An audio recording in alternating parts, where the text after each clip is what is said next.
Antelope adventure. Philippa and I. Looking back, it's astonishing to remember that we managed to keep the secret to ourselves. We couldn't tell Mama and Papa, of course, because they were both in India. Which is why we were living with Grandfather when it all began. That's why we were at the seaside at that time of year, so that Grandfather could take his picture postcard photographs. If we hadn't been at the seaside, the Antelope adventure would never have happened to us at all. I'm glad it didn't happen to someone else. Grandfather, it's cold. And we're famished. Last one today, children. I promise you. Last one today. Now, very good. Don't move. Now, as soon as the wind drops, freeze.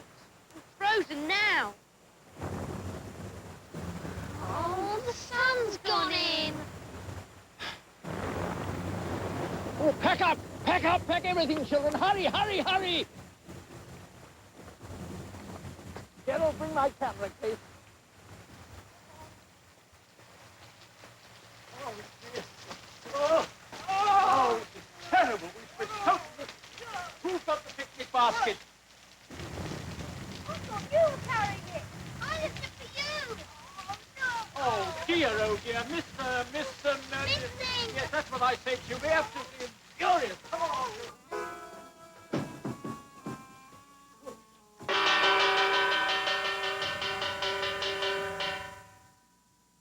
Evening meal is served, Mr. Gustanton, your usual table. Oh, apologies, Miss Mincing. We'll be down just as soon as we've changed into some dry clothes. As you wish. It's your broth that's getting chilled. I trust it is not your intention to leave your apparatus in the vestibule overnight. Rob, girl, Rob, don't dab at it.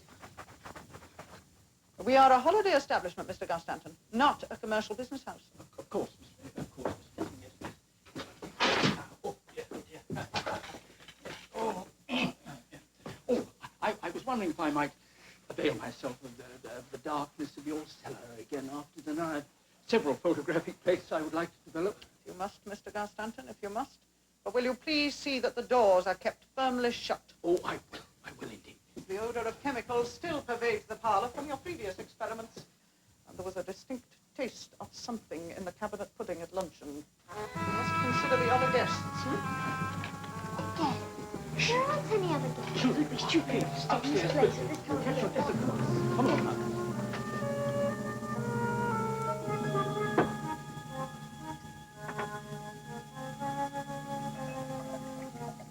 Great expectations?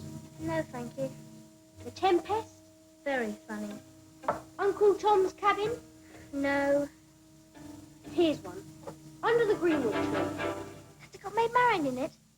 I don't even think it's got Robin Hood. Pilgrim's Progress. No. The Heart of Midlothian. No. The History of Henry Esmond Esquire. Oh, no. You're just saying no to everything. That's because there's nothing that sounds interesting. What else is there? Gulliver's Travels. Miss Pooh. In our passage to the East Indies, we were driven by a violent storm to the northwest of Van Diemen's Land. The seamen spied a rock, within half a cable's length of the ship. But the wind was so strong that we were driven directly upon it and immediately split. 6 of the crew, of whom I was one, let down the boat into the sea. We therefore entrusted ourselves to the mercy of the waves.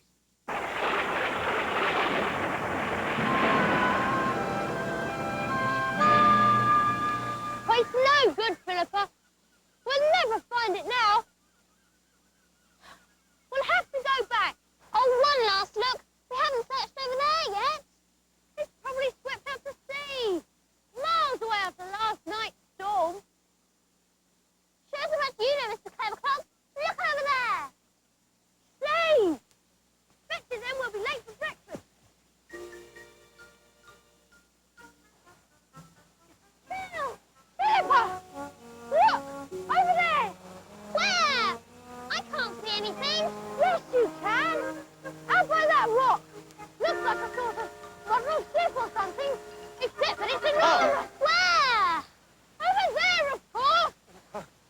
Brilka, wake up. Come on. I'm going out and have a look at her. Spellbush. Spellbush, wake up. You were right, Brilka was wrong. Wake up, Spellbush. Oh. Brilka, Brilka, wake up, please.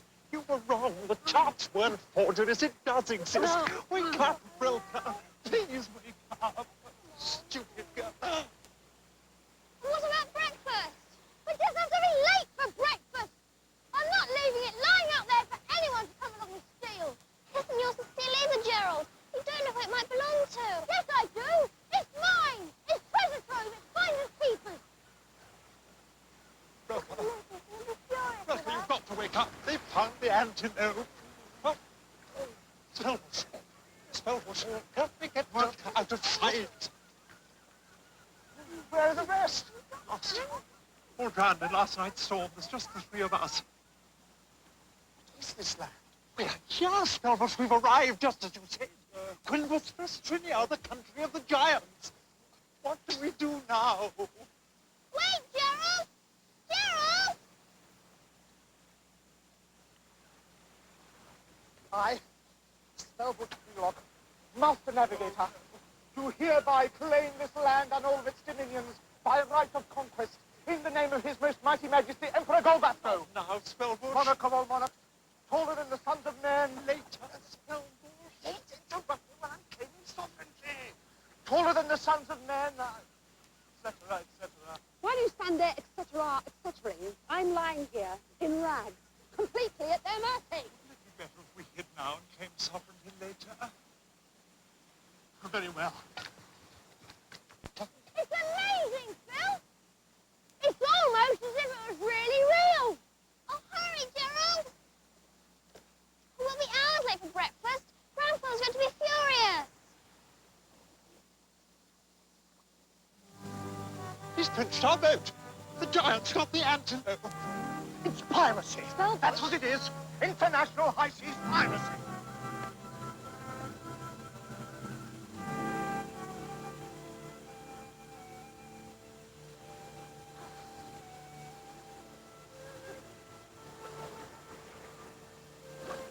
She's gone. We sunk her.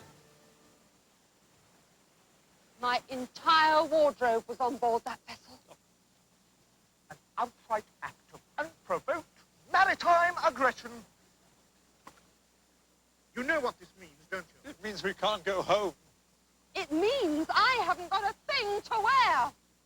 It means war! Oh, no. That's what it means! It means that we are in a state of war! Spellbush! We'll replay for later. Please allow me to... All the way.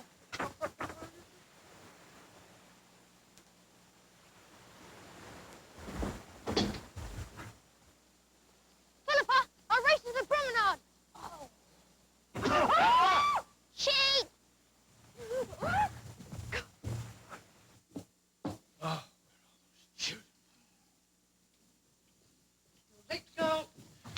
Morning, sir.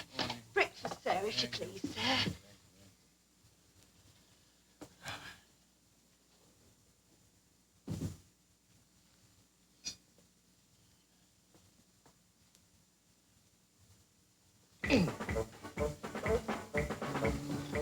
Your toast, sir, and marmalade.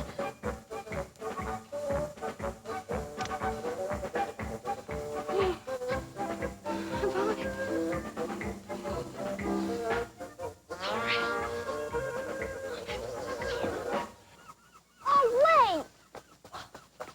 It's your turn to take it now. All right. You carry it. Come on.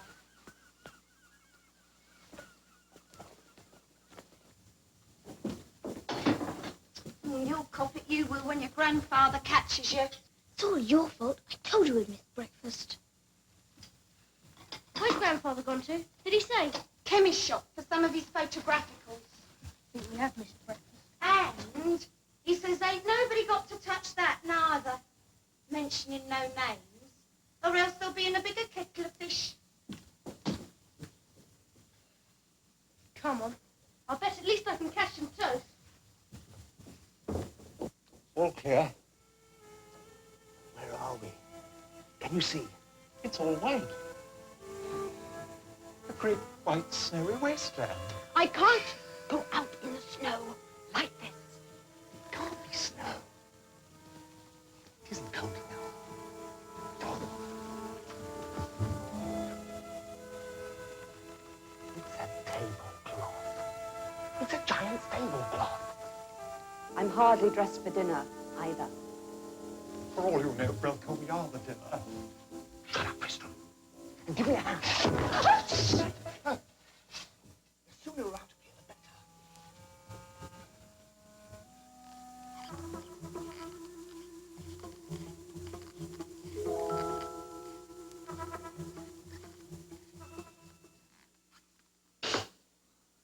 It's a big mouse, Lily. Have you seen it? Big enough. I've seen his nose and whiskers poking out from under the cupboard, bar the sink. Perhaps a rat. Tain't no such thing. I ain't illiterate. I knows a mousey when I sees one. You mind your business, Master Gerald. Need that toast up quick before the missus takes it into her head to poke her nose in.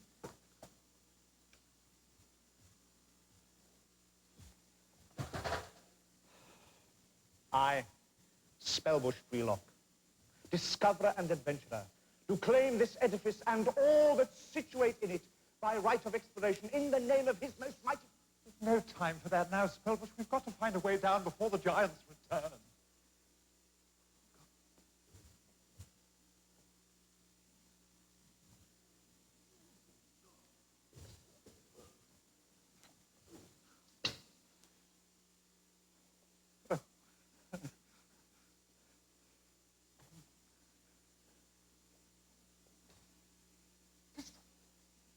Welcome, quickly. This will get one of us down. And whoever goes can find a means of escape for the two that are left behind. Good luck, Spellbush. I'd go like a shot if I had anything fit to go in. Cowards.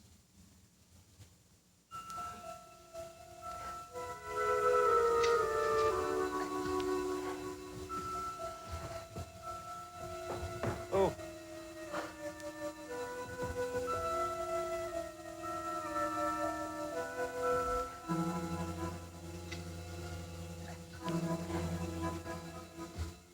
Would you might hold it? What? A thing. Oh.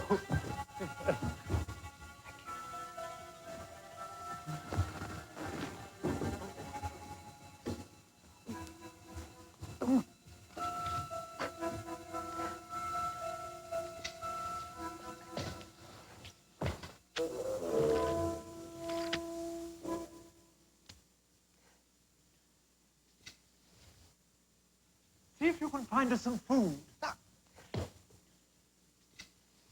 Oh, don't forget to look for something I can wear. Me? I don't know how you're going to pass some time this morning. But I know what I've got on my plate. Work and plenty of it. I can't be doing with you under my feet all day. I'll tell you that for nothing. Hey, look here.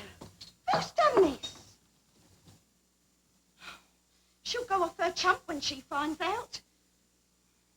I'll hide it somewhere out of the way and hope she doesn't notice it. And if I was you two, I'd make myself scarce. Well, go on then. Scoot. Ah!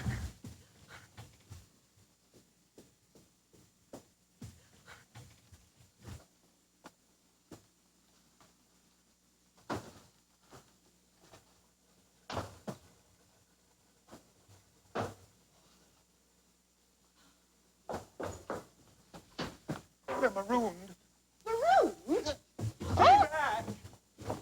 Well, what are we going to do? Nothing we can do. Let's wait for Spellbush.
Well, come on now, come on, come on.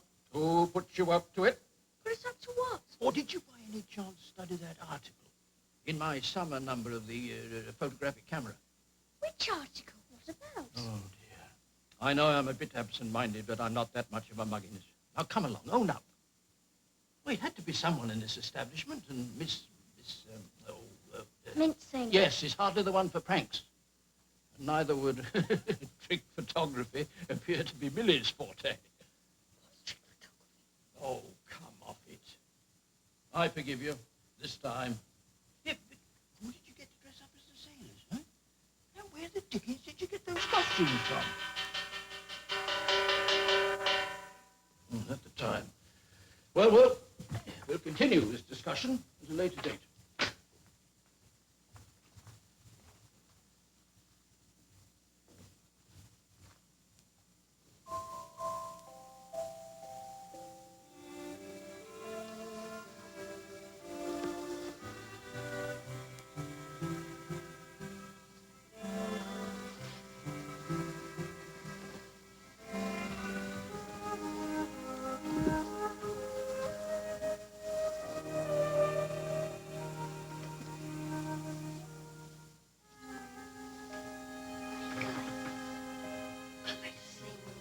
I wasn't asleep. Well, go to sleep then. I'll go for you.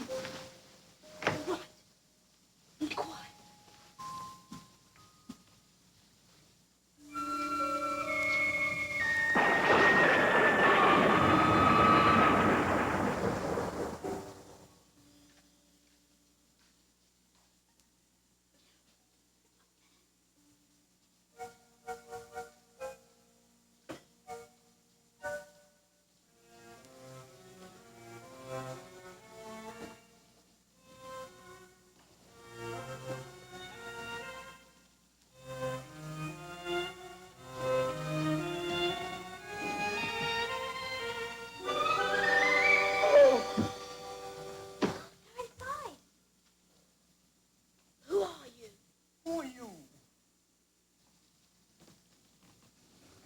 Oh, let us out. Take us to your emperor. We demand our rights according to the Professional Convention. You can't keep us locked up. I could let them out. Not yet. Well, at least give us some food. We haven't had a thing to eat all day. Ask them for a change of clothes. We're entitled to a 4-square meal. We're shipwrecked mariners. We're entitled to an entire wardrobe. Well, there's a girl. We can make her clothes. We can dress her up. Where's Spellbush? He must have got out somehow. Fetch them something to eat. I wish we had it at home, Gerald. They could use my doll's house cut to resources. Watch out for the phone. Who's Spellbush? What does he look like? You won't catch Spellbush. He's big and strong. He's clever, too. Yes. He's sure to get us out. Shh. Broken up. Doll's tea parties always have them broken up. Help! Help me! Help me, please! Please help me! Here! Down here! Help me, please!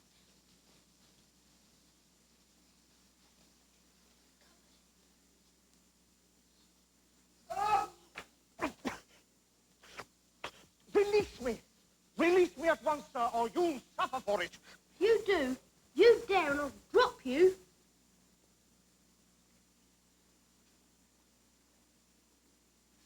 I, Spellbush Wheelock, navigator and discoverer, do claim you as my prisoner by right of conquest.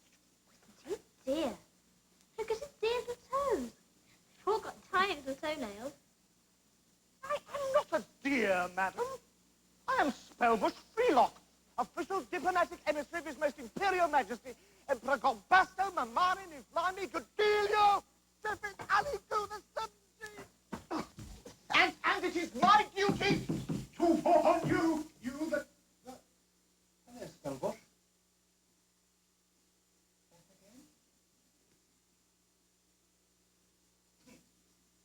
If the ship's log ever turns up, Tristram, you will enter in it that on this day I, Spellbush Wheelock, to take as prisoner 2 of the native population. We'll take them up to our room. Pass me that. Get some milk and bring those biscuits.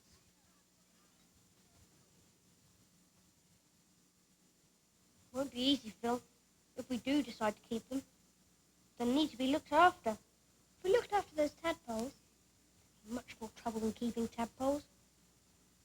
And there'll have to be a secret. No one must know. Grown-ups, they'll take them away from us. No. Here's my proposal. Now, these 2 are merely children. They're enormous. Even so, Crispin, they are still only children. So it should be easier to outwit them than the adult of the species. Children or not. So, we'll go along with everything that they suggest until it suits us otherwise. Agreed? Children or not, escaping won't be easy. Well, it won't be easy, no. But I think we'll match them. They're enormous. We'll have to see that they're well fed and make them clothes. Feed them, clothe them, take them walks, all sorts of things. Won't be a bit like tadpoles. I just want you to know before we take it on, it won't be easy. It won't be easy, no. But it will be fun.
Girl, haven't you finished blackleading yet? I've done the grate in the dining room and the ones in the scullery in the front bedroom. I've only this one to finish off and the one in the kitchen, and that's it, innit?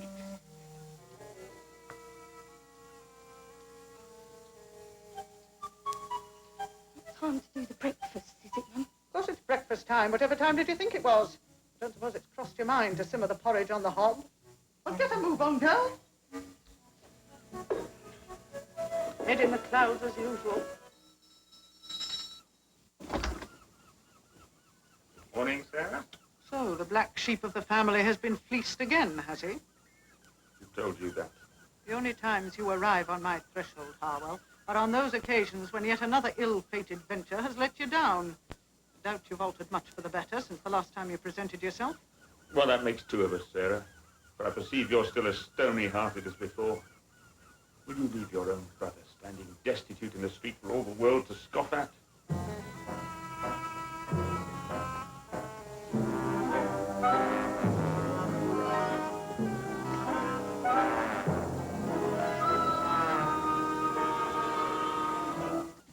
What do you call me, girls? What can I choose a girl's name? They've already got names. One of them spelled with Walk, don't run. And don't slur those boots on my hall carpet.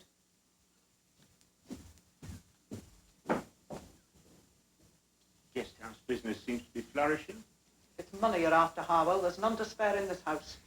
There's nothing to appeal to your perverse nature here.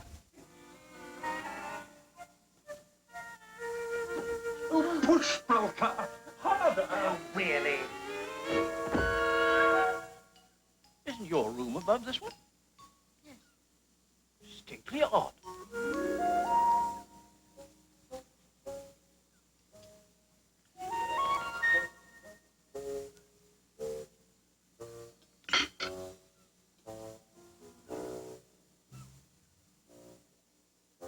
You do realize, don't you, both of you, that you're totally negating all the diplomatic negotiating I've achieved? I've got those children in the palm of my hand. Yes, Spellbush. That's probably why they kept you locked inside a picnic hamper. Broker, you won't even get out of the room. And if you did get out, where would you go? As far away from here as possible. Good. Well, Come hold on. There's a cat downstairs that's like a hairy elephant. You won't get as far as the front door. What do you think you'll achieve? Breakfast! Cat's breakfast like as not, and you'll provide it. I don't care, Spellbush. If I can manage a bath and a change of clothes. Hold on. Food. Clothes. Further. As in here, big Lump-ums. ideas. It takes time to escape. What are we going to do now? We need those children, Fistrum. Just have to clamber down. Clamber down? Yes. Doesn't anything ever get through to you? Oh, yes, Spellbush, oh, yes, something's getting through to me at this very moment. Up my nostrils. And it smells remarkably like crispy bacon. Betty Broker. Me? Oh, yes. Ladies first. Yes.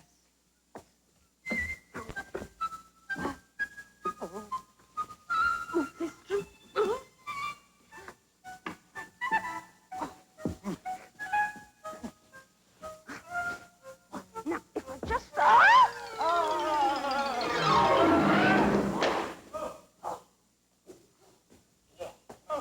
Fools! Faint hearts! We came here to colonize a kingdom, and all the two-pair can think about is your stomach! Quick, rebels!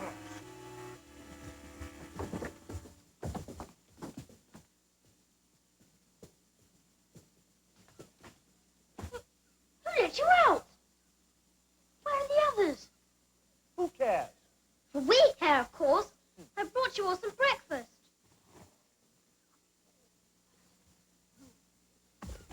Oh, Come on, Fistrum.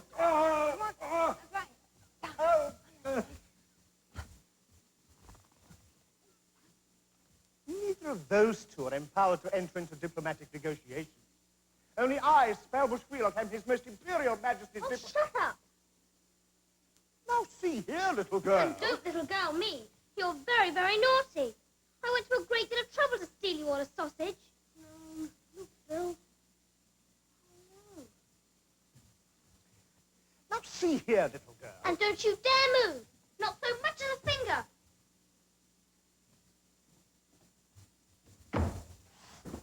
Come on.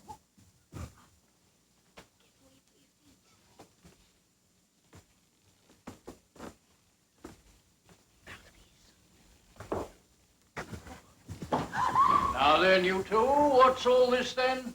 I thought you were supposed to be packing. We were looking for something. Might one inquire as to what? Joe's hair slide. I dropped my handkerchief. I lost my hair slide. We don't want to keep the railway waiting for the sake of a handkerchief or a hair slide, do we? Scoot! Go on! Now go. Come on. It's clear. Come on.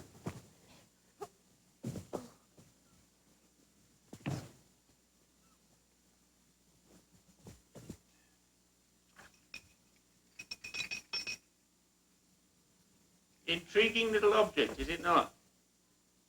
You startled me, sir. I felt sure I was alone. You a guest here, too?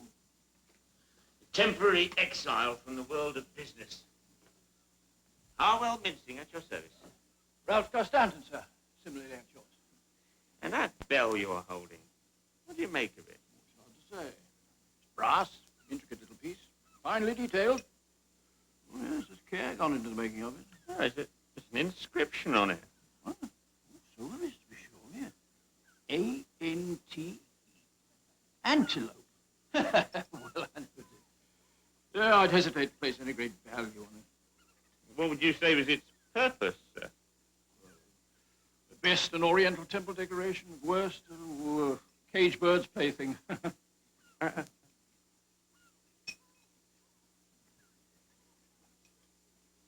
Are you a literary man, Mr. Garstanton? You read a lot. Books? Apart from my bi-monthly periodical, The Photographic Camera, not a lot, I'm afraid. Are you conversant, sir, with Gulliver's Travels? Oh, yes, indeed. I do believe the children have an edition in the nursery back at home, yes. I'm afraid I've never even glanced between the covers. You should, sir. You should. A vividly written and extremely well-documented journal.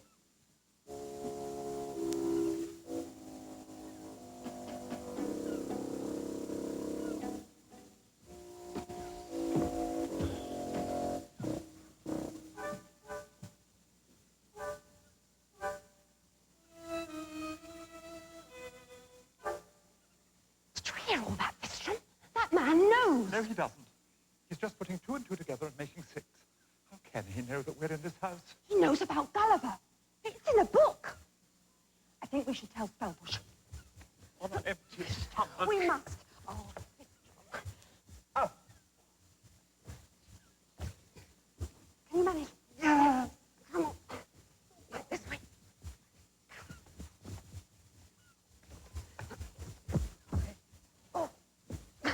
Come on. Okay. Oh, do we have to do this? Give me a hand. Yes.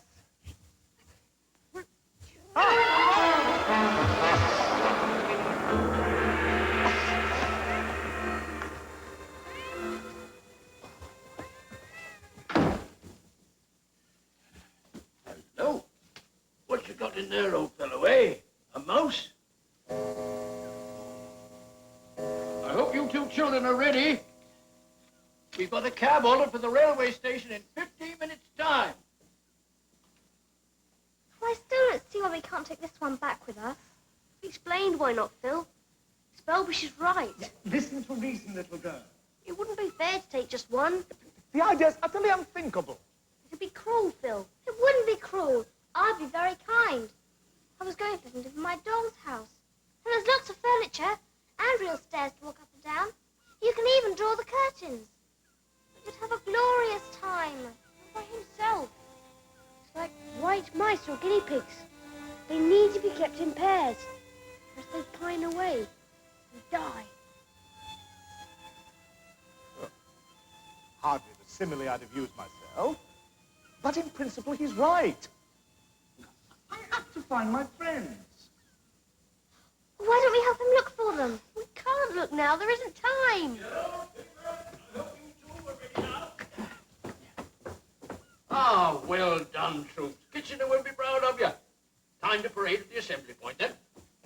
Can you manage all this, or should we require a hand? We can It's manage. all right. Good, splendid. Don't be long now. Where will you begin your search? Downstairs, I imagine.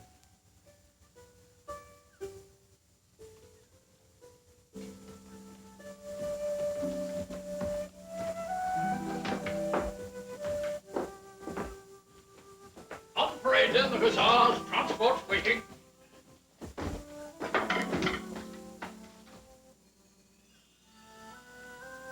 Say goodbye, Phil. Quickly. Goodbye, little person. Well, I'm extremely grateful for the offer of a fully furnished and curtained accommodation. Perhaps I'll avail myself of it on another occasion. I shan't surprise you again. Never, ever. Goodbye, Spellbush Wheelock. Farewell, young man. I shall face whatever fate may send with fortitude and resolution. Good luck.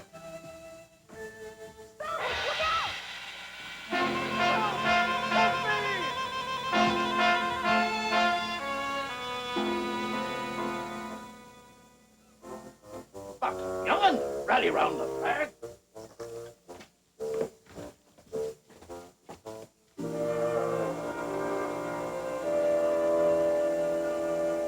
Millie? Millie! Can you hear me, girl? Will you come up here at once?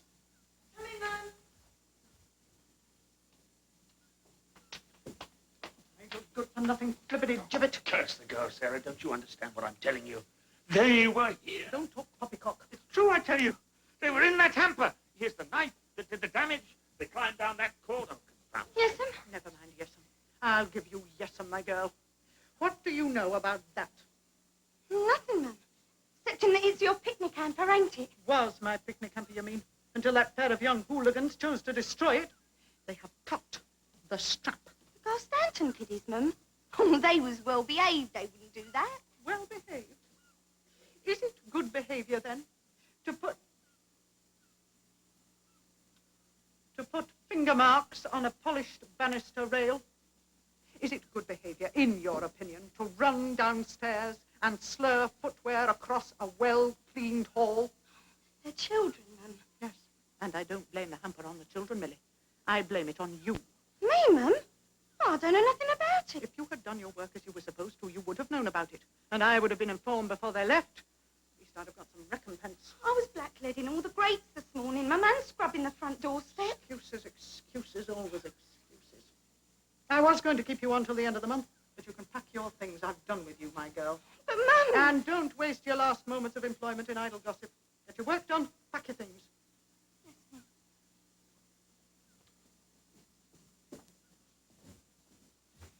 Feet for your picnic hamper, sister. A veritable fortune through our fingers, just like that.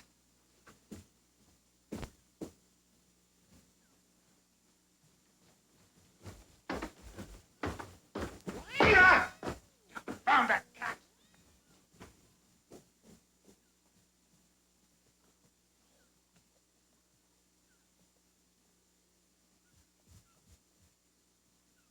Where do we go now? Out of this place for a start. As far away from him as possible. And then the next thing we must do is look for Spellbush. Out there? It's a hopeless task, Brilker. We've got to find him. Miss Mincing, Cartoon House, Jubilee Street, South Shore.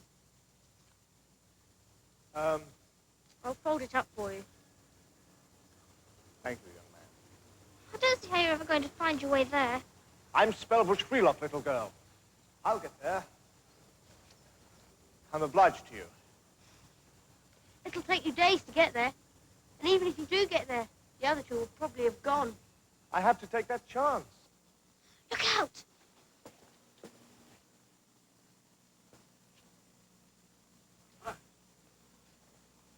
There's 4 9 for the month there, girl.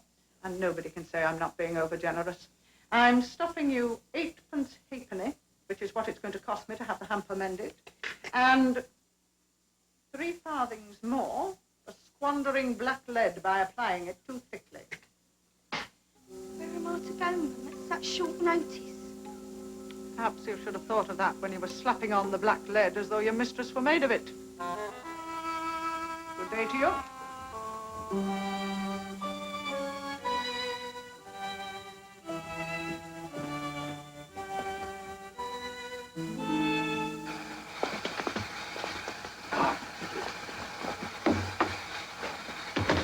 It's Millie! Bet Miss Mincing's given her a little push. Electrical work for us, please, Grandfather. We said we need a housemaid. Well, how do you know she'd want to come and work for us? Oh, do ask her at least. Please, Grandfather. Oh, very well.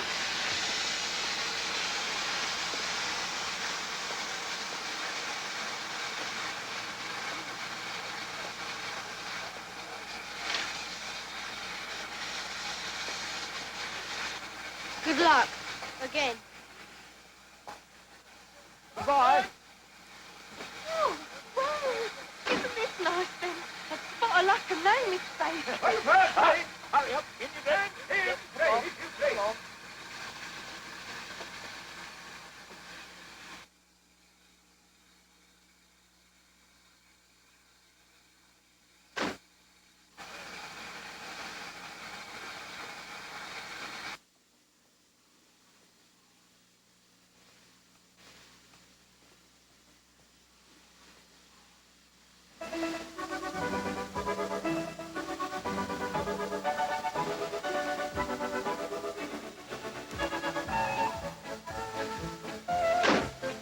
Gerald! What's the boy think he's doing?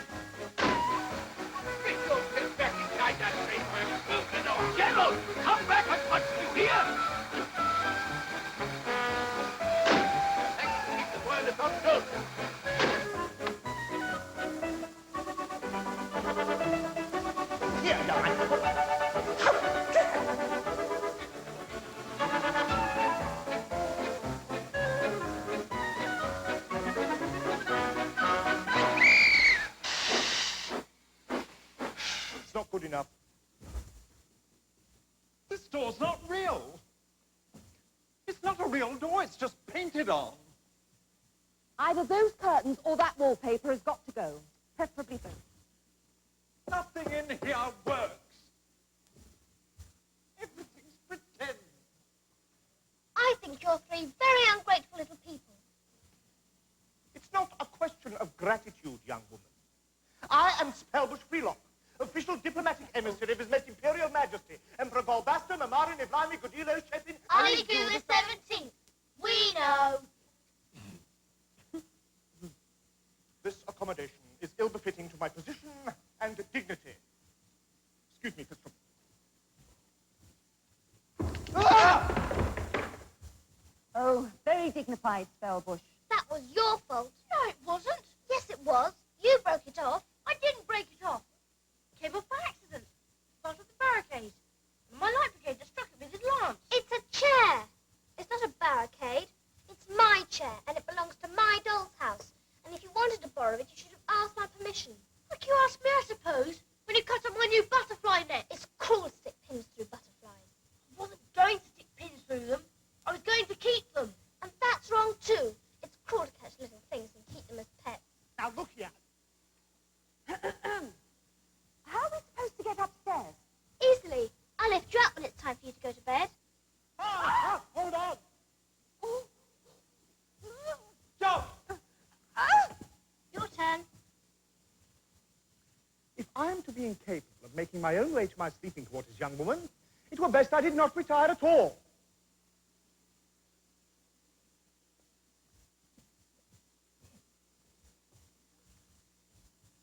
Oh!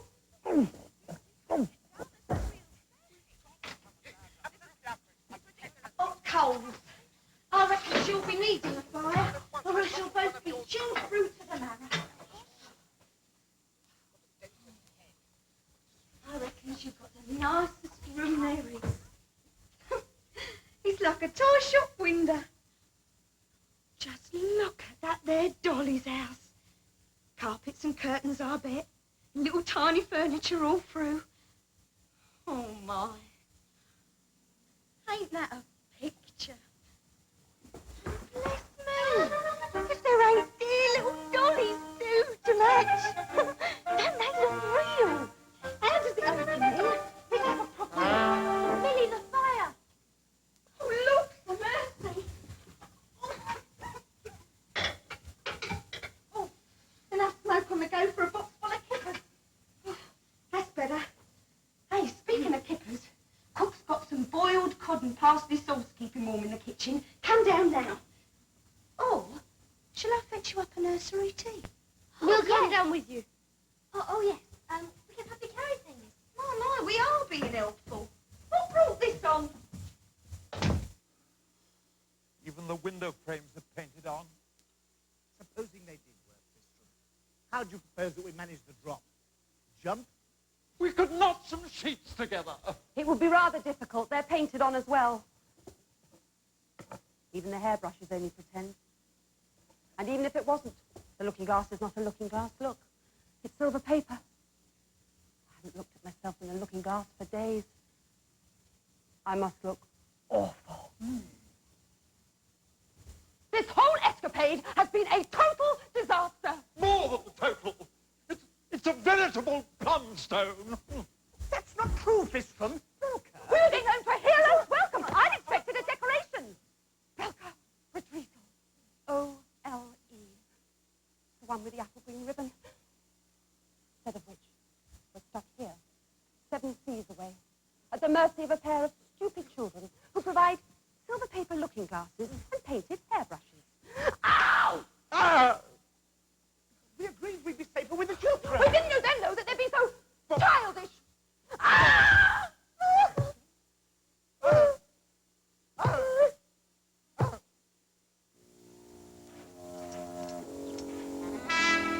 in heaven's name is that contraption intended for? It's a trap. I've had a number of them constructed by a friend of mine. What poor dumb creatures do you intend to snare with that?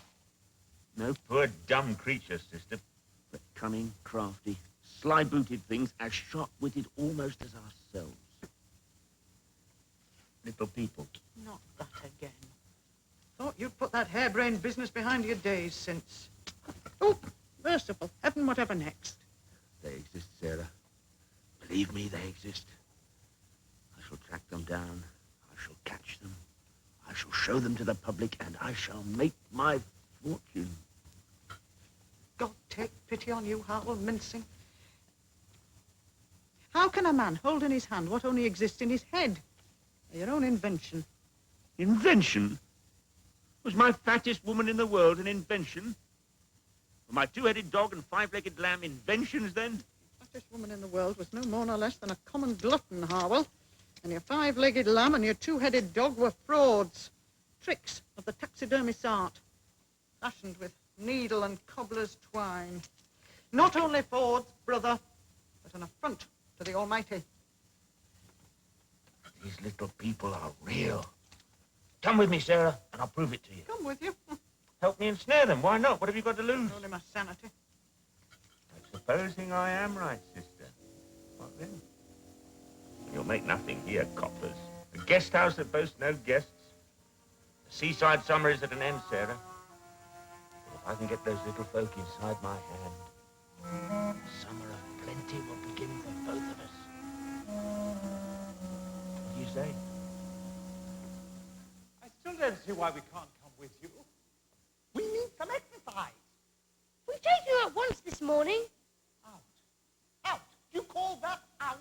10 minutes trotting round a window box with some scruffy sparrows staring at me from the chimney pots as if I were some sort of worm. Oh, do stop complaining. You're all very ungrateful. And you haven't even thanked me yet for mending all your clothes. Mending? You don't call this mending, or this? Your ability as a seamstress, miss, leaves a lot to be desired. And I don't call sitting in a window box an outing. We don't call piano lessons outings either. That's no reason to keep us cooped up. Ah, both be kind enough, Mr. and Mrs. Baxdale, to compose your features and adopt the expression you would most desire the camera to capture for all time. And still, 1, 2, 3, 4, 5. There, all over. And not nearly so painful as you imagined, was it? There. Now, the maid will see you out.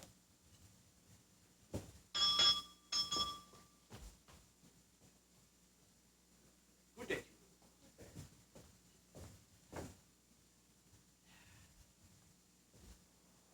Sure he's going out this afternoon. Checked on it. Every Wednesday afternoon at 2 o'clock precisely, he closes his studio and goes to the band concert in the park. Look. That pair of brats, did they go with it? Yes. They go for pianoforte lessons. I tell you, the house will be empty, save for some housemaid or other. Oh, drat the idle, slovenly wench. It's Millie. Millie? Millie, not as big, the one I sacked. What's she doing here at the Glass Lantern? Little as she can get away with if I know that girl. Laying on the black lead and the floor wax as liberally as if they grew on trees, using up everything except elbow grease.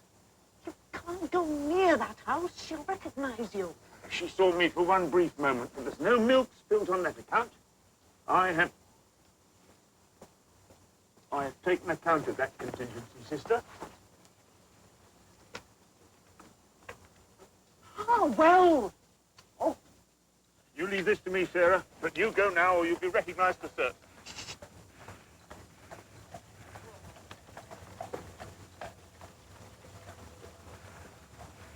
I'm still not certain I want to be party to this escapade. You say that again, sister, when we are sitting in the lap of luxury. Why, Phineas T. Barnum must be turning in his grave with envy. Now, go. I'll see you back at the rooms.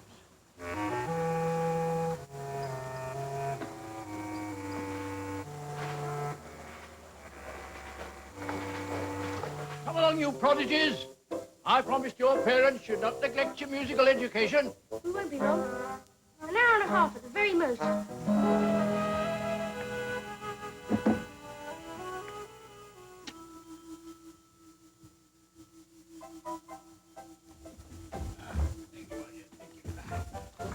There you are, children. Off we go. Oh, Hetty, don't forget to get the fire well stoked in the parlour.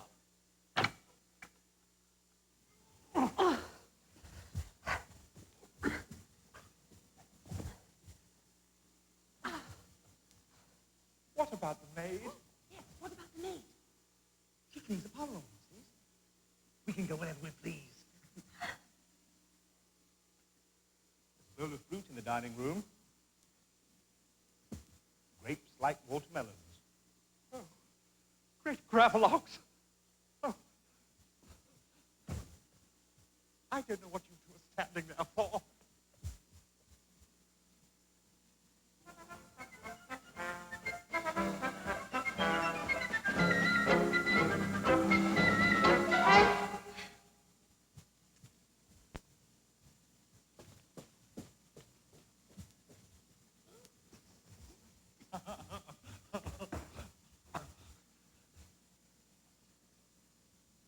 It's wax.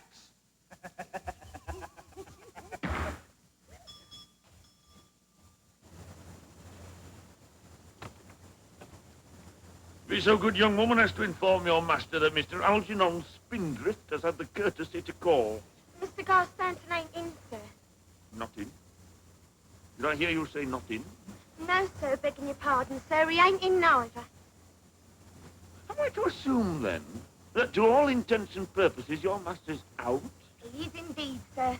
There ain't nobody in, sir, neither, except for me. Tell me, what's today? Well, I know that the day before yesterday was Monday, and the day after tomorrow's Friday, definite, because it's the Coleman's turn to show his face. And tomorrow's Thursday, so I reckon that this is Wednesday. Wednesday? You can stay tonight. Exactly. The day your master takes his weekly constitutional. I'll wait. Oh.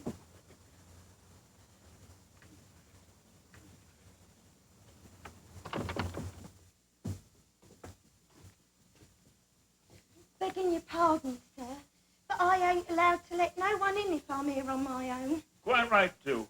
But I think in my case you'd be expected to make an exception, don't you? Now show me to the parlour and you can get on with your work.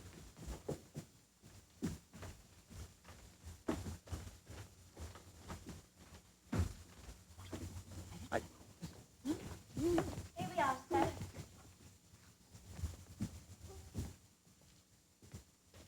That will be all, miss.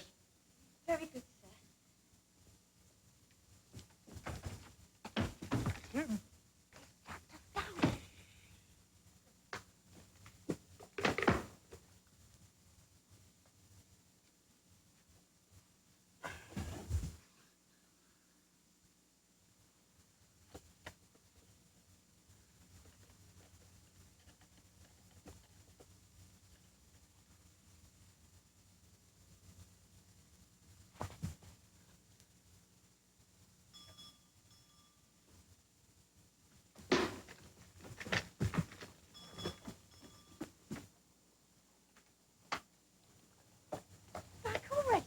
I sometimes think, Tilly, you'd lose your head if it wasn't kept safe beneath your cap.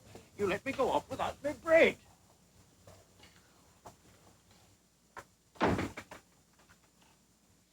What bread was that, sir? What bread? For the park ducks. Garstanton, is it? Mr. Ralph Garstanton? There's this gentleman to see you, sir. I'll attend to him, Tilly. Very good, sir. Only it's...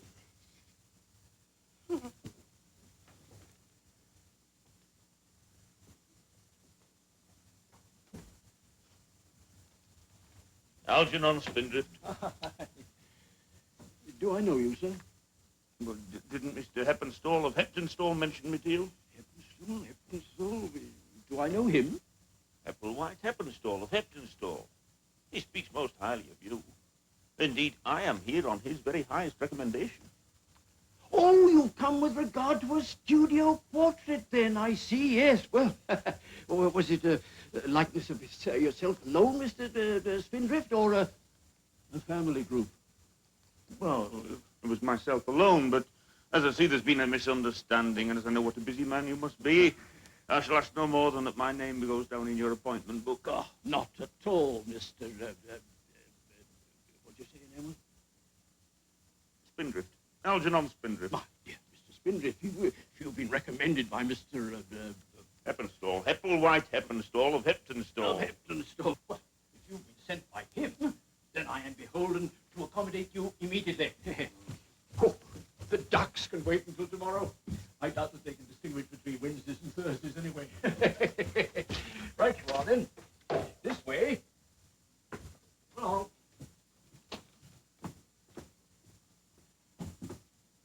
He didn't leave the house. The grandfather's taken him into the studio. That treatment was intended for ourselves. And I fancy he has more of them. The man's a total monster. Come on, you two. Where to? To find some means of cutting him down to size. I still say I'd happily come back tomorrow. I still say I'll hear none of it. I do this, you see. I want to make sure that there is absolutely no movement at all, otherwise your picture would be ruined. Is that comfortable? Not at all. Splendid. Most important point artistically, of course, is that the sitter should be adopted in a natural pose. Yes, not a bad light. Not bad at all. Mind you, there are some camera photographers who swear by this newfangled magnesium flashlight business. But speaking personally, Mr. Spinshaft... Drift. Spindrift. Algernon Spindrift. Quite. As I was saying, personally speaking, I've always stuck to the tried and tested time exposure method to date. Almost ready, Mr. Spinshanks. Now, if you would be kind enough to adopt the expression you would most desire the camera to capture for all time. Not bad. And still. I'm so sorry. Just once again, please. And quite still. I do apologize. I won't keep you a moment.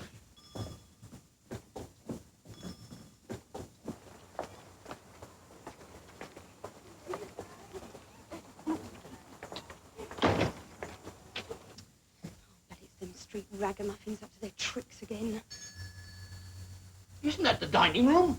There ain't nobody in the dining room. That's the parlor. There ain't nobody in there neither. Oh, I'll have to see to it, I suppose. Nobody else can go in this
some sort of psychical phenomena. You all right, Mr. Spindrift. Algernon Spindrift. Only let me out of here. Unfasten me, I beg of you, and release me from this madhouse. Oh, unfortunately, the light is against us now. Oh, well, forced to join the ranks of the enemy out here and resort to this magnesium flashlight business. Yeah, not a moment longer now, Mr. Spinstokton. It's absolutely necessary. Anything you say, only let me out of these shackles.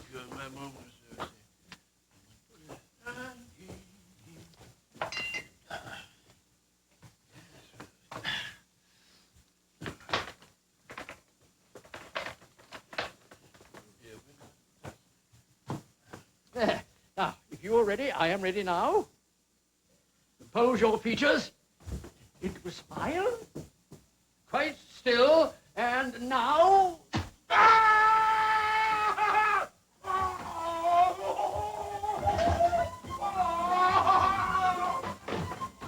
didn't mean to start. I might have to take another one. Where is Peshawar exactly, Grandfather?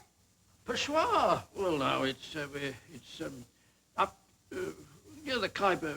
Well, job for you there, Gerald, eh? Look it up near Atlas. Much better to find out for yourself rather than ask other people. You rang, sir? Did I? Oh, of course I did, yes. Good girl, Florrie. You can carry away the teasing. Huh? Yes, sir, except it's Millie, sir. It ain't Florrie. Oh, glad to hear it. Don't like Florrie. Had an aunt called Florrie when I was a young un. Bought syrup for pigs and centre pots, cured everything. Can't we do that, Millie? Please, we'd like to help. Why, bless you. There ain't hardly anything to do. I just loads everything onto that newfangled going up and down contrivance and everything's done for me. But we want to be of assistance, Millie. Grandfather says we don't do enough about the house. Oh, go on then. I'd rather you was being help up here, I suppose, than an hindrance under cook's feet in the kitchen. When our shout's ready, you send it down.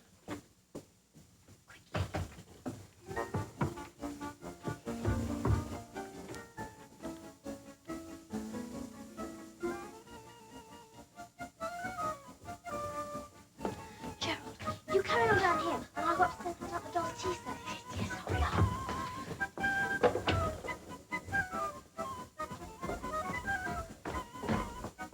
Ready, you two? I'm going to let them do it. Hurry up. Ready, Gerald? Coming, Millie!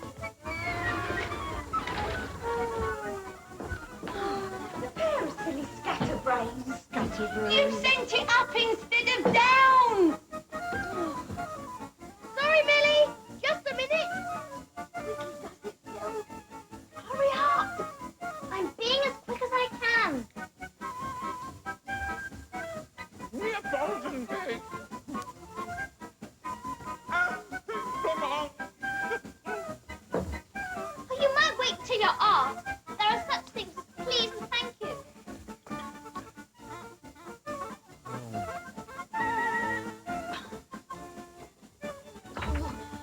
What's going on up there? I don't know, Millie. I think it's stuck. Do hurry, Phil. I can't hold on much longer.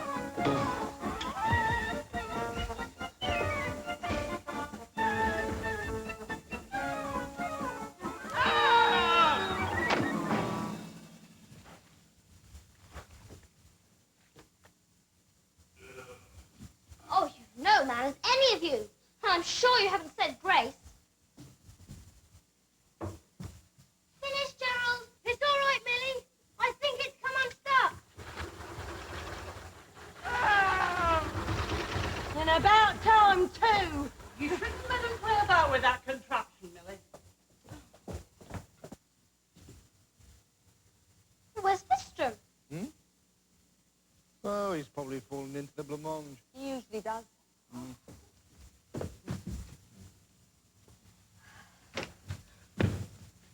What's wrong, Phil? What's happened? It's Fistrom. I think he's gone down to the kitchen by mistake. How? I think he's in a blancmange. Not again.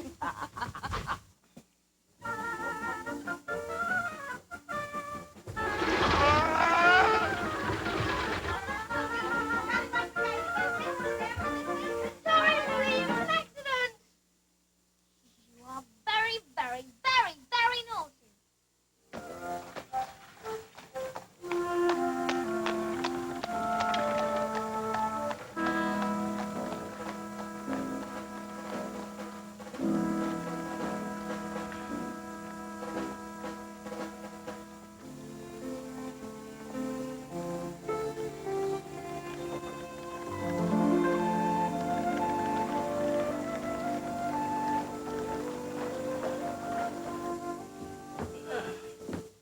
may relax, Miss Cavendish, but try not to droop the wings and pick up dust from the floor. Relaxation is quite out of the question, Mr. Garstanton. I'm quite unable even to move. Excellent, Miss Cavendish. Then we shan't have to reposition you, shall we, when we begin again? Oh, excuse me, just one moment, no longer. Millie. Yes, Mr. Galstanton? Has no one at all called about that gardening post? No, sir. Oh, never mind, sir. I expect we'll get somebody after it soon. Oh, I hope so, Millie. I really do. It's getting to resemble a jungle out there. At any minute, I expect Mr. Stanley to appear, leading Dr. Livingstone by the hand. Well, if either of them turns up, I'll tell him just what you said. It's 4 days a week at $1 a day with cold lunch thrown in.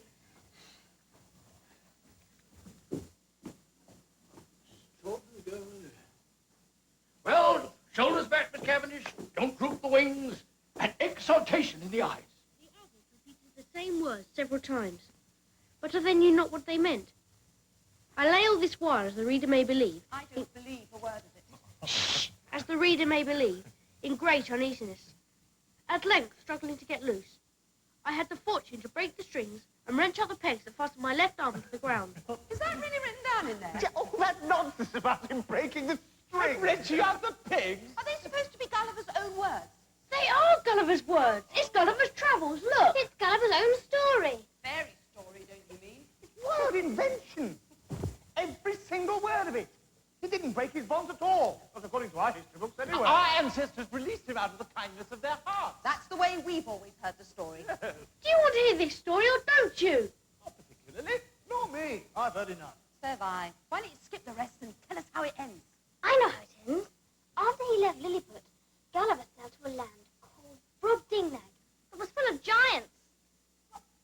Brobdingnag is the premier seaside town of Lilliput. Population 3,856. Approximately. Famous for its ornamental park with boating lake, putting green, and floral clock. But not its giants. These giants were as big as you. I'm not a giant. Of course you are. Look at yourself. Your shoes. Immense! I won't be called a giant. I won't. I think you're three very ungrateful, tiresome people. And the sooner you go, the better. For all I care. If you're going to sit there calling us names, you can find someone else to feed you and clothe you. Yes, and find yourself another doll's house to live in. I hate you. I hate you. Mercy, what sort of talk is that to hear twixt sister and brother? It was only a game, Millie. Honestly, Millie, we didn't mean it.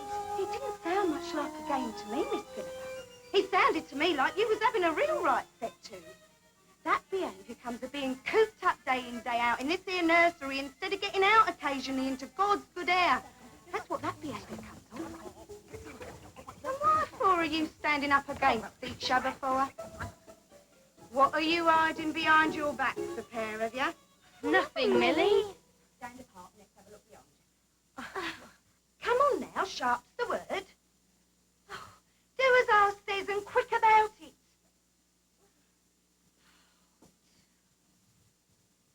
There you are. What did we tell you, Millie? And now you're making me forget what I've come up here for. That rug you're standing on is in need of a beating. Move over. And if you take my advice, you'll do as I say and take yourselves outside for the afternoon. Oh, it ain't healthy, so it ain't the amount of time you spends indoors. There. Oh, do us a favour, Master Gerald, and hand me across that there coal scuttle. Save me poor legs a journey and take it down and fill it now while I'm about it. Tut. Mind now what I told you both.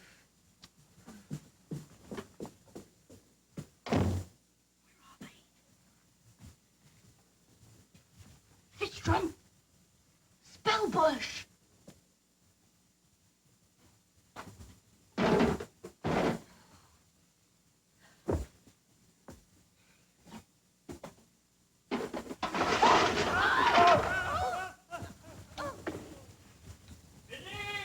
In here, sir, in the parlour. You busy, Millie? Busy? Lord, sir, if I ain't got my hands full, then I swear I don't know who Well, I only want to... I've coal scuttles to fill and washing to take I in. just wanted to... And I ain't half started yet on the rugs I hate to beat. Why, sir, was you wanting something? Yes. I just wanted to ask you to ask Cook to lay another place at luncheon. It's Cook's day off, sir. But there's plenty of cold mutton, always provided that ain't gone off too like Cook. Yeah, good idea. Yeah. I mean, there's no point in having Miss Cavendish change, go home for luncheon, and then return and change back again into costume, is there?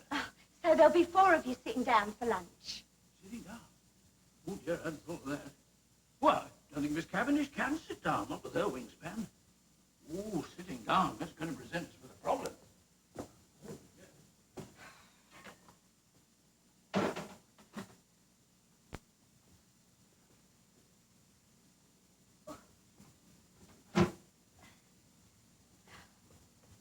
It's from Spelbush Broker. They're not there. They're not in there either.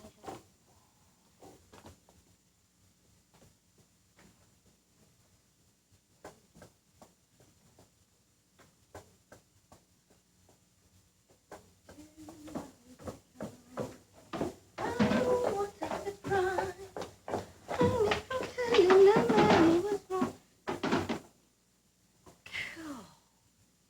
If that there Coleman don't turn up soon with his horse and cart, I reckon there won't be no fires in this house for me to keep to.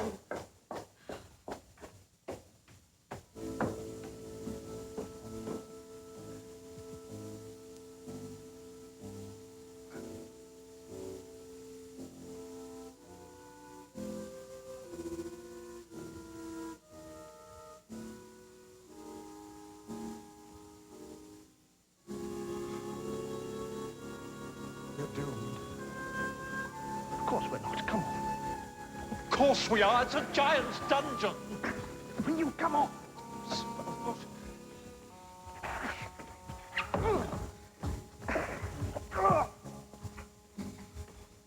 I'll do it myself.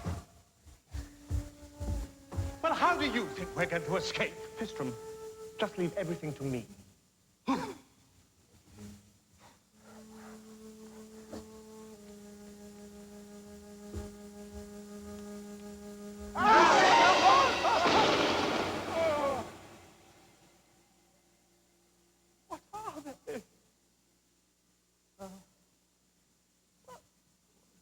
They're any rats, of some sinking ship. They probably sank it.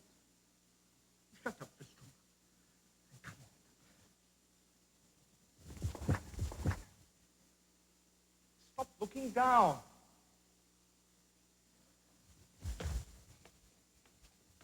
Just do be careful. I'm going to be. Oh. Have you any idea where we're going? Yes. Fistrom!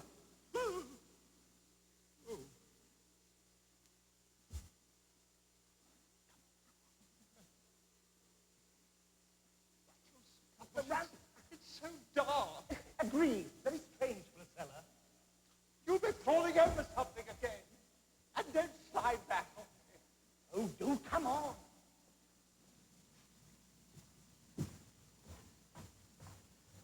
Huh? A gardener? You? Huh. What you know about horticulture, Harwell, could be inscribed upon a sunflower seed. All that's required, Sarah, is for me to look the part. Apparel maketh not the man, brother.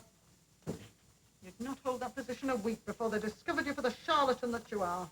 I don't intend to hold the position for a week, Sarah. Those freaks can't stay indoors forever. They must come out sometime. When they do, I shall hold a fortune in my grasp. Well, we shall have an estate of our own, sister.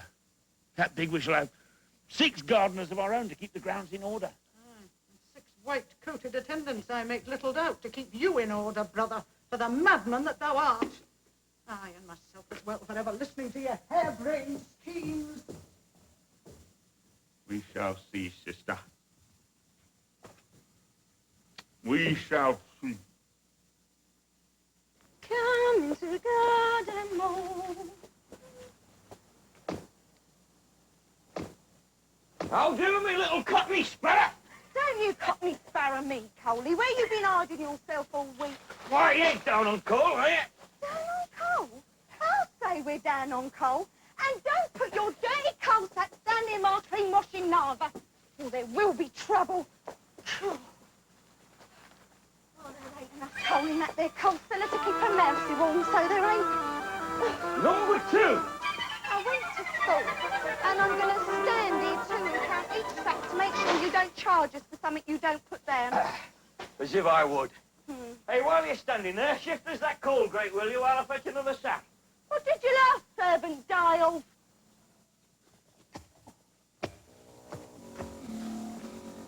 Oh, Spellbush light. There. I told you to leave everything to me. I said we'd be all right. But we're not all right. I will get up there. Tristram, I am your leader. Trust me. As I said previously, something will turn up. The main requirement in this sort of circumstance is to hold one's ground, don't panic, remain absolutely calm, and...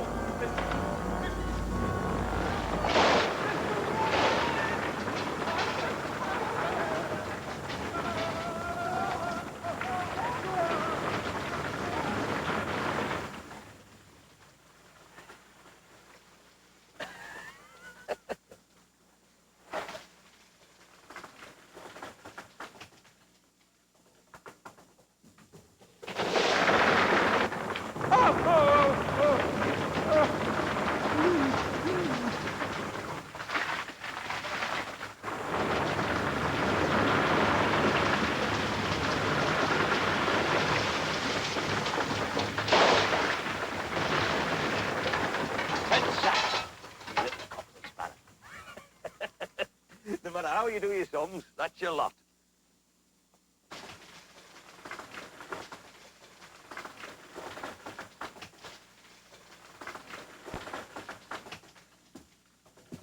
Stop.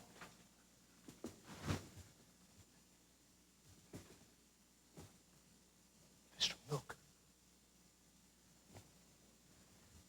That's our way out, Tristram. We'll never climb up there. We have to.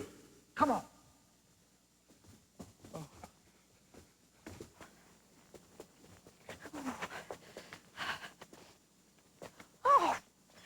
Oh, kill that Coley.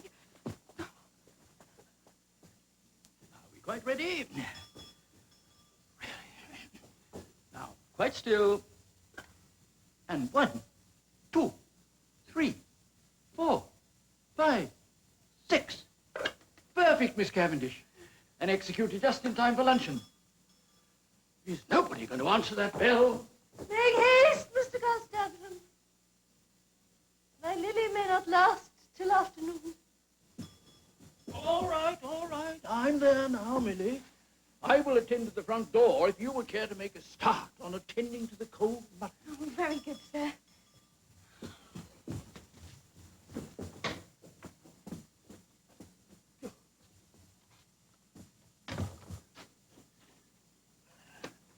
Yes. It's a right good afternoon to you, mister. Can I help you, my man? Hey, mister, that you mean. For 'tis I as is hoping to help you. Ebenezer Cratchit from Datchet. Horticulturalist and handyman. Understand you require services of a gardener. A gardener, is it? Huh. Step inside, Mr. Scratchit. Step inside, sir. Oh, yes.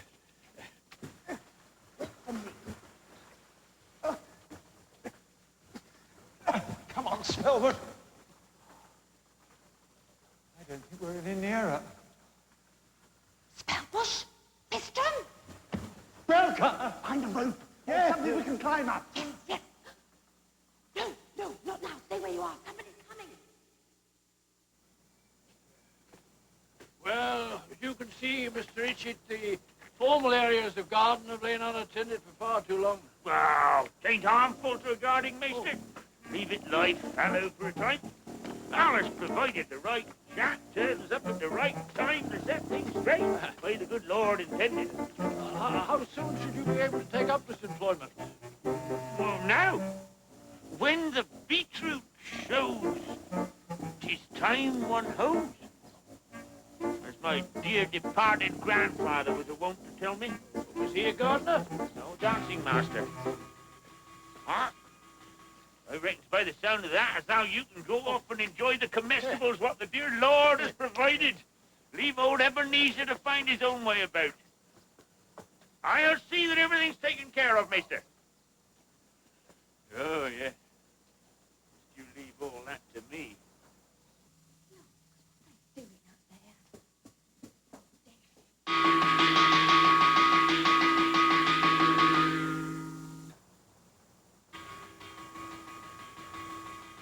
Oh, yes. I'll see that everything's taken care of, you old goat. Make no mistake about that.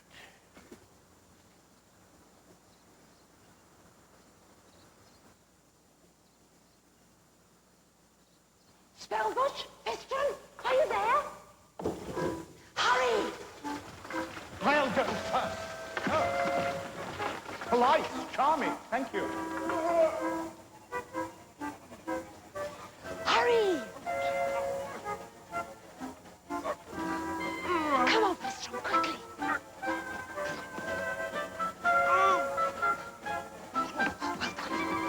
Your turn, Spellbush.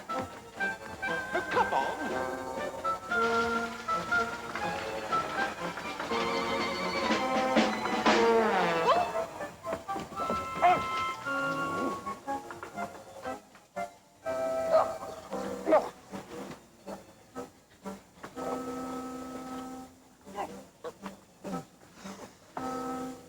Thank you very much for your kind assistance. It wasn't our fault. If you weren't such a bladder of lard. Don't you call me a bladder of lard, you bag of bones. Oh, shut up, the pair of you. Mincing's back. How, Mincing? Yes. No. Remember those rats? Oh, yes. Oh, the rats. Well, what are we going to do now? Give me a hand with this. Velka, you take that corner. Now, this pistol, you over there. Now. Oh.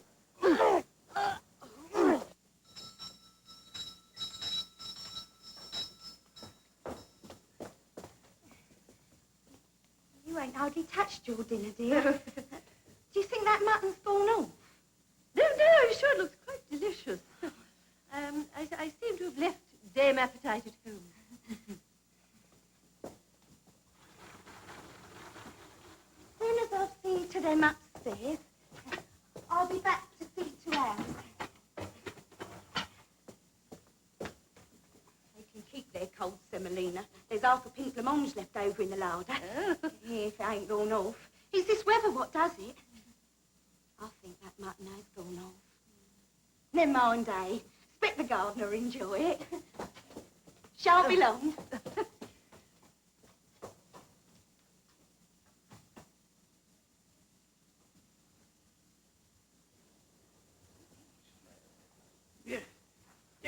Why is the new gardener spreading netting all over the garden? They're not plagued with rabbits, are we? Perhaps to keep the birds off things. Yeah. Ah, pudding. Come out into the garden, little creatures. I am ready and waiting to ensnare you. What's this? What's this indeed? Has the hunting season started and has nobody bothered to inform Harwell Mincing? By George, I have one. By George, I have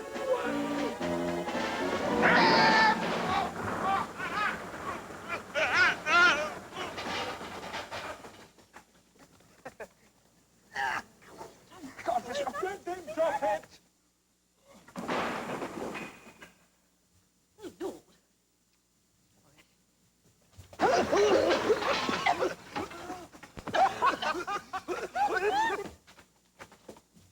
I come.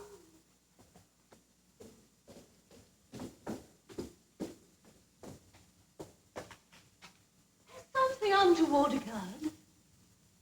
Gardener, take my hand.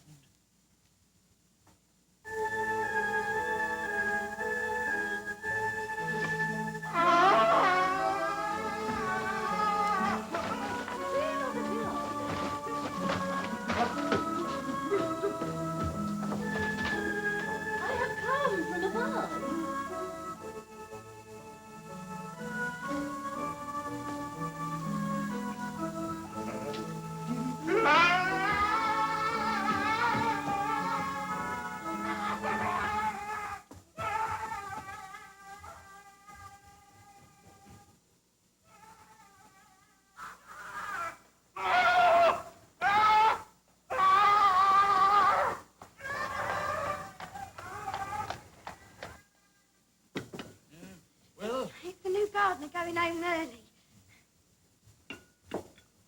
Perhaps he didn't fancy the mutton either. I'll say I blame him. I tell you, sister, I was as close to her as I am to you now. The avenging angel standing over me. Avenging angel, little people, perambulating pails.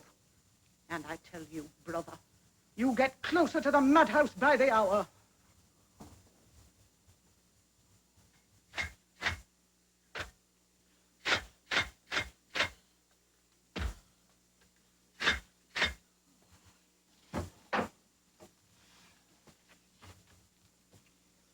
There's this. Oh, that's no good, Phil. What does it do? My dear good child, that wouldn't be of the slightest use. We need a craft that could convey us across oceans, not a child's tin-plate toy. He's right, Phil. For once. I'm always right. Nobody's always right. I'm older and therefore wiser. Besides, none of us are going anywhere. Oh, Spellbush, why? How can we go back? We came here as explorers, colonizers, conquerors. Can we now go back and tell them that all we conquered was a nursery? Oh, don't be such a spoilsport, Spellbush. Surely we can play at ships. I thought we might sail it in the bath. Yes, why not? There's no harm in that. May we, Gerald? All right, if you wish. I'm going to find my yacht. Come on. Don't listen to them. It's my place to give you orders. Oh, all right, then go and play in the bath. Where are you off to, Miss Philippa? Only to the bathroom, Millie. What for? Just to sail my boat. What else you got there? Well, nothing, Millie, except some dolls. Oh, don't you dare make a mess in the bathroom, Miss Philippa. I've only scrubbed it out this morning.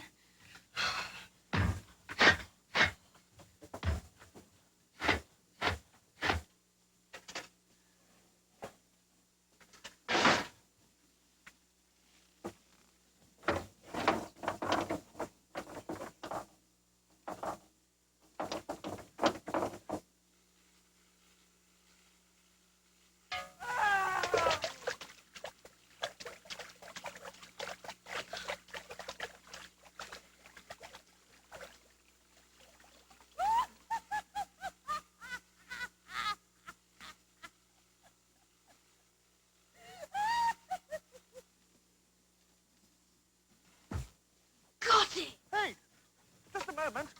What about me? Wait for me.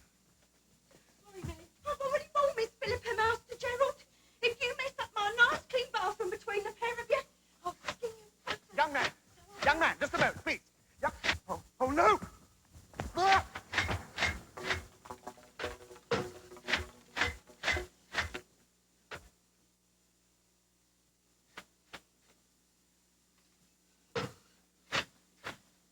Come on, let's get you dry.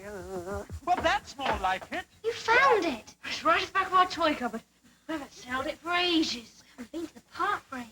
It's much better than that clockwork thing. Where's Spellbush? I thought it was in here, with you. I thought it was in the nursery with you.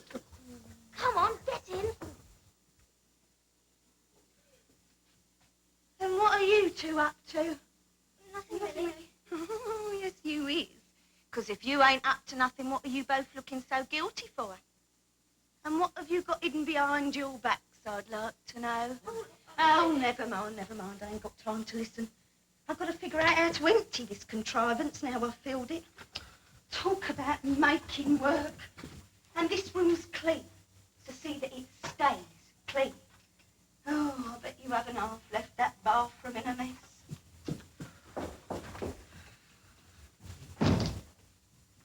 Spellbush! Spellbush, where are you? Spellbush,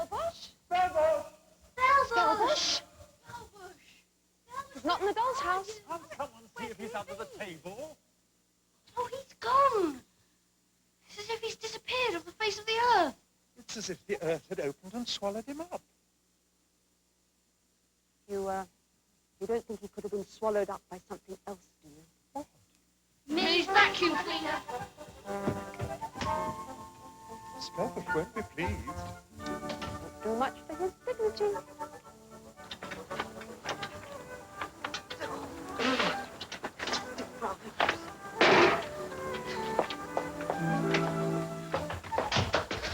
Looks a mercy. Can't I go anywhere this morning without having you two under my feet?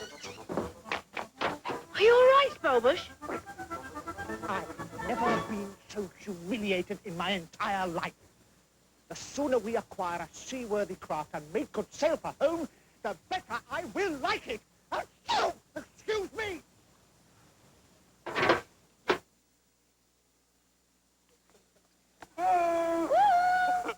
It's nowhere near strong enough, nor large enough to carry us across an ocean. Supposing there was a storm. There's only one way of finding that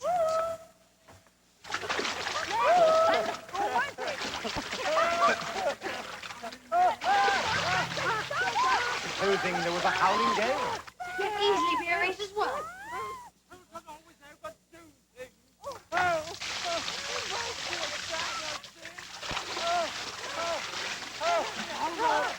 I told you she was seaworthy.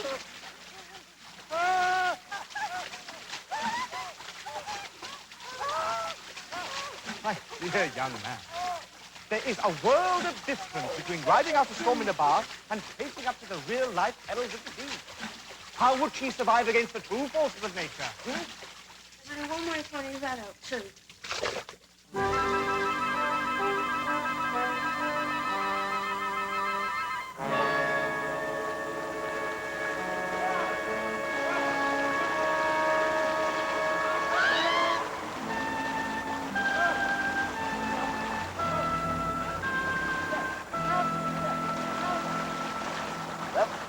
Far be it from me to say I told you so, but I told you so. You always do. Every time. Not my fault. I can't help it if I'm always right. It's never let me down before. Never. It's totally unsuitable. No, it's not. All I have to do is set the sails and it steers itself across the lake in the park. It's totally inadequate. I don't think the yacht's inadequate. I think it's you. Young man, at the risk of repeating myself, my comrades and I are contemplating crossing half a dozen oceans. We could never do that on some kind of toy boat. It's a model, not a toy. It's a toy. It's a toy. It's like that doll's house. What's wrong with my doll's house? Everything's wrong with it. It's like that boat. Nothing's real. Nothing works. Everything's painted on. There's no below. How's one supposed to get below? One can't go below. One can't go below because there's no below to go to. No. No. No. Where are the cabins? Where are we supposed to sleep? Where are we supposed to eat? Or keep our clothes or wash our hair. How can we keep up appearances? Appearances? Who cares about appearances? Appearances Well, are very no. Bertha's right. Now, supposing, just supposing, we managed to sail back home and stepped ashore to Hero's welcome, what would we look like? Ragamuffin. We wouldn't have a thing to wear. Nothing would fit us if we had. Even Spellbush would look like a skeleton. That's right. There isn't even a galley. You're never satisfied, not one of you. All we are asking for, young man, is a practicable, working, full-size boat. Our size, full-size. Full size, our size. Precisely. A real boat. Not a toy. There's no such thing. Well, there ought to be. I know where you'll find just what you're looking for. A boat, your size, and it's real, and it's not a toy.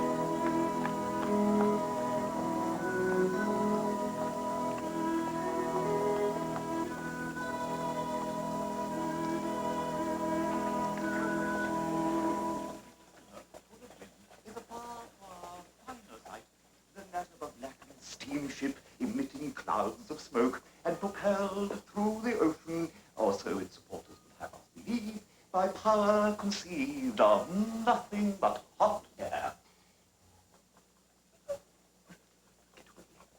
Get away. What was I saying, Miss Tweedle? Nothing but hot air, Mr. Winthrop.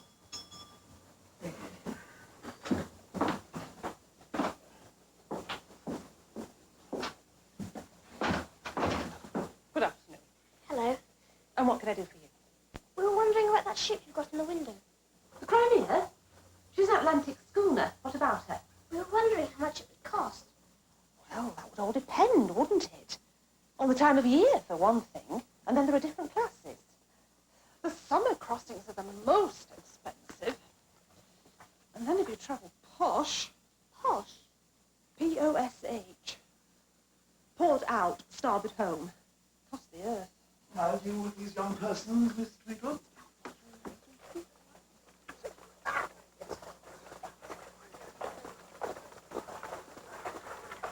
Sponge, Mr. Tweedle!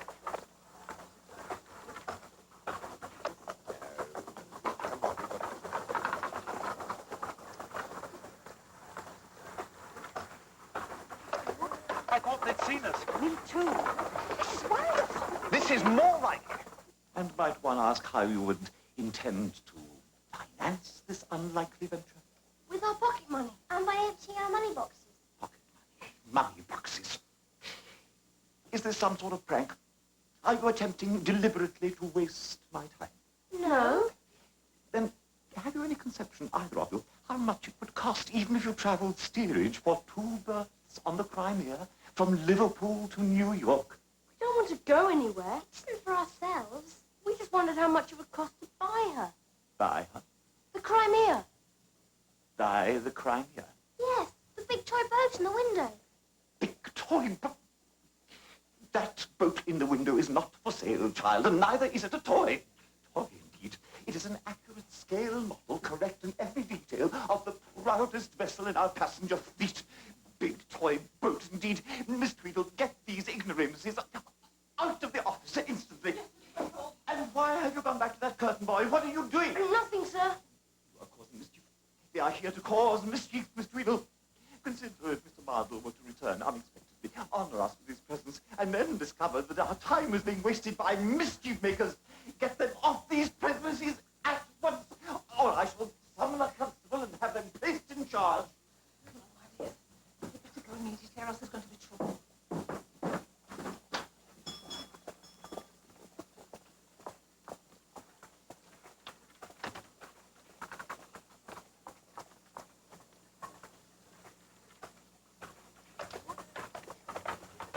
It's all right. You can come out now. That's exactly right. Just what we've been looking for. We'll never find another one like it. Might as well give up the program. Mr. Beautiful. Miss Tweedle, exciting news. We are privileged to live in the age of great change. Change, Mr. Marble? Yes, look at this. It's a ship, Mr. Moss. Ah, but it's not merely any ship, Miss Tweedle. It's the very finest, the very latest, and what's most important, the very newest vessel in the Silver Line Shipping Company's fleet. It is a steamship, Mr. Marble, sir. It is indeed the Royal Princess, and hopefully the first of many that the company will be acquiring, Mr. Grimthorpe. And you know what that will mean, don't you? Noise, grime, and discomfort for our passengers, Nonsense. Nonsense. Speed, Mr. Grimthorpe. Speed.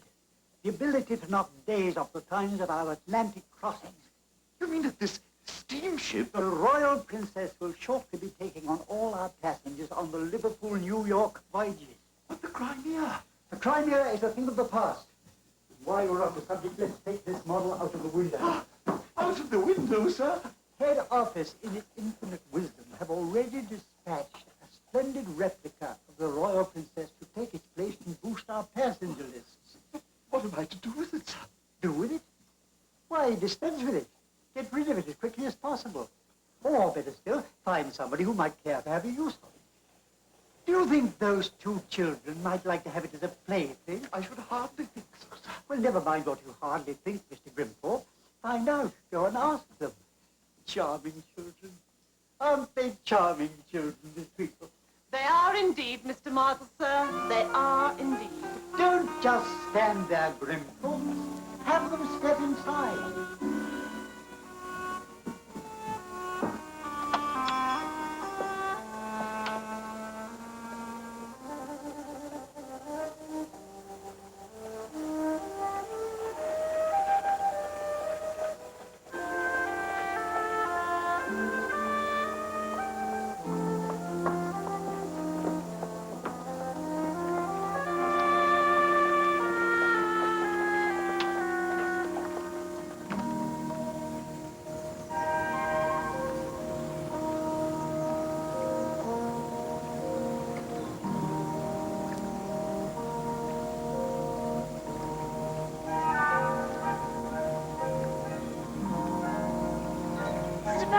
long way across these oceans. Almost around the world, Phil. We shan't ever see them again. Never, ever. Sheet home the topsails. Aye, aye, Captain. Starboard tack. Starboard tack it is, Captain.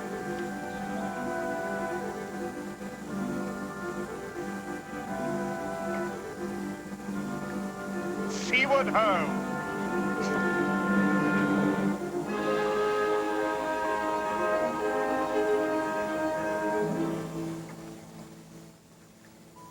Come on, Phil.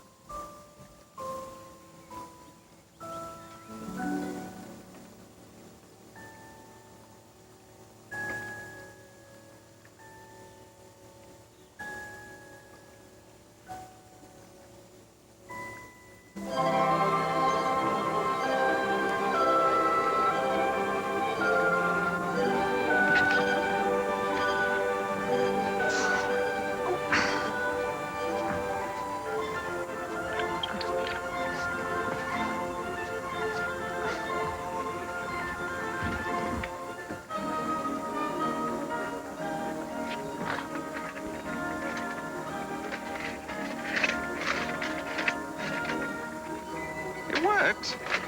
So will the steering pistol. Well, I can see where I'm going. Well done, pistol. Starbush! Tipton! With ahead!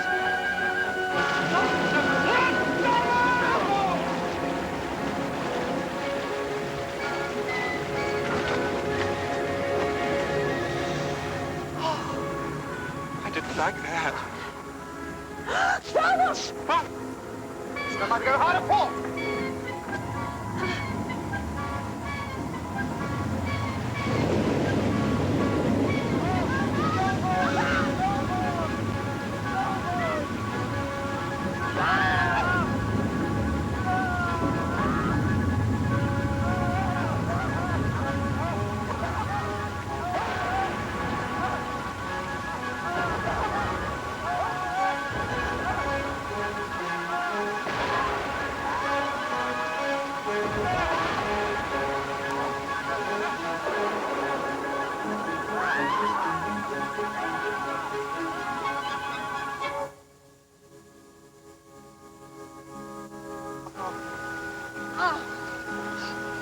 Flag. We haven't even got to the sea yet. Safe now, anyhow.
We hold the two of you entirely responsible.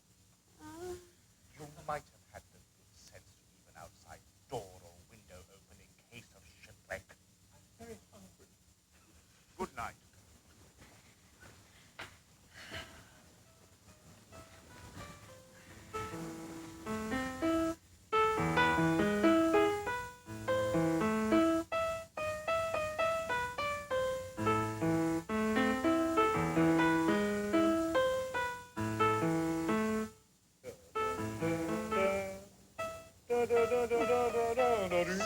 tune. You're giving me a headache. I can't imagine what he's got to be so cheerful about. It is not in my nature to be pessimistic, Relka. I am what I am. What am I? I'm Spellbook Wheelock. Adventurer, explorer, ambassador, optimist extraordinary. Oh, shut up. Yes, shut up, Spellbook. You two ought to learn to make the best of things. We survived, didn't we? We're alive. We're still here. Where we'll stay. Forever. We'll never get home now. We're here forever and a day. I've told you before, Welcome, don't be so pessimistic. We'll get back. Somehow. Someday. We'll find a way. There's got to be a way.